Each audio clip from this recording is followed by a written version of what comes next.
Nick, let's start with the top 40 closing at 23,298 points. As you were saying off air, it's a good fight back. At one stage, down 1% and closing flat. Look, there's ever a dull moment in these markets. We've had a massive volatility on the Dow, 2% moves day after day. In our market, we've actually got this bounce of 23,000 points on the top 40 spot, which is quite important. It's a critical support level at the moment. A lot of the traders are looking at that.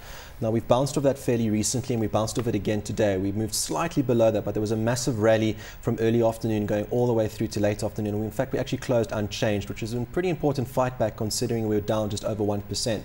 So that's a huge reversal day, and in many traders' speech, that means the markets have fought back, the trend has turned. It's possible we could see further gains. We've got a positive Dow at the moment. Sustainable? It's sustainable because we've pulled back about 4 or 5%, which is a decent pullback for the short term, and traders are using this as an opportunity to say, well, are we still going to go long again, buy a stock and watch it go up? And at the moment, that's looking to be the trend currently. Is that what you're doing on the investment horizon? I certainly hope so, because that's where I put the money at the moment.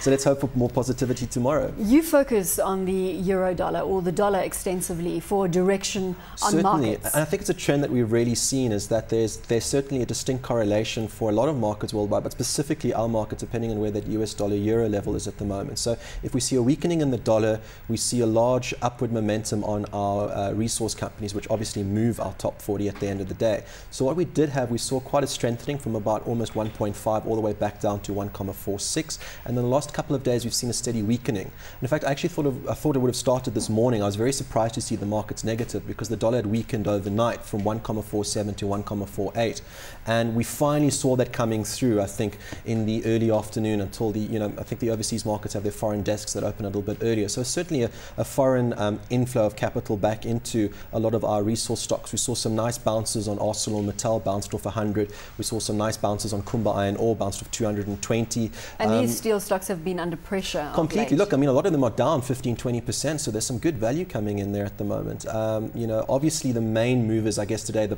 parts that were actually positive on the market were, the financials and some of the industrials, and obviously some pretty decent results coming through as well, and trading updates, giving an idea of where the direction is.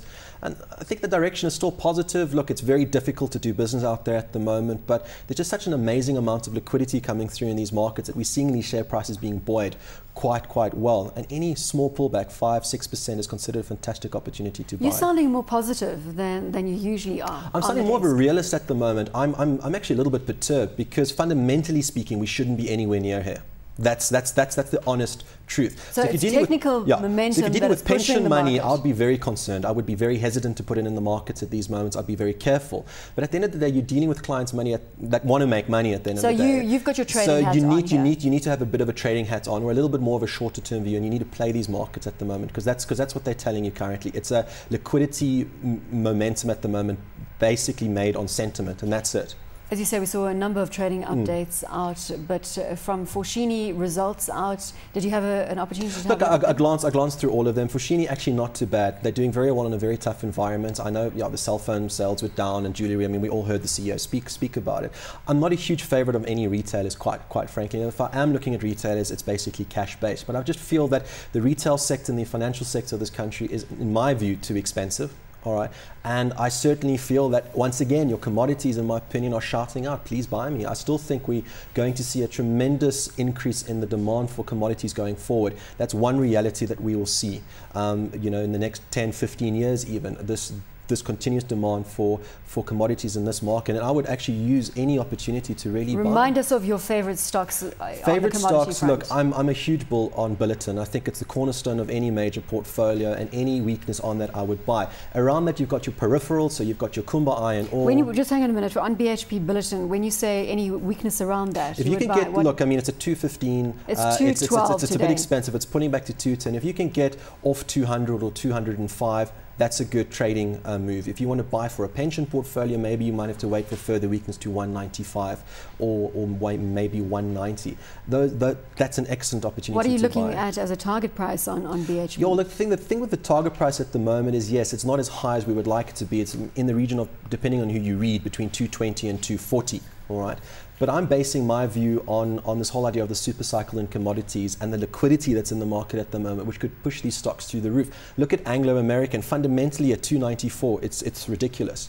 You know, I wouldn't say it's a loss-making company at the moment, but they lost a lot of shareholder value with their share buyback programs. Amplat's not doing very well at all. Yes, they've restructured, so on and so forth, but still, to see a share price of 294 is amazing. It's not built on the fundamentals, it's built on the liquidity that's being pumped into the market. So that's another thing that I'm looking at, potentially buying these stocks very close to their target prices, but with the idea that the liquidity, even though it's not fundamental, can really, really tick them up even further.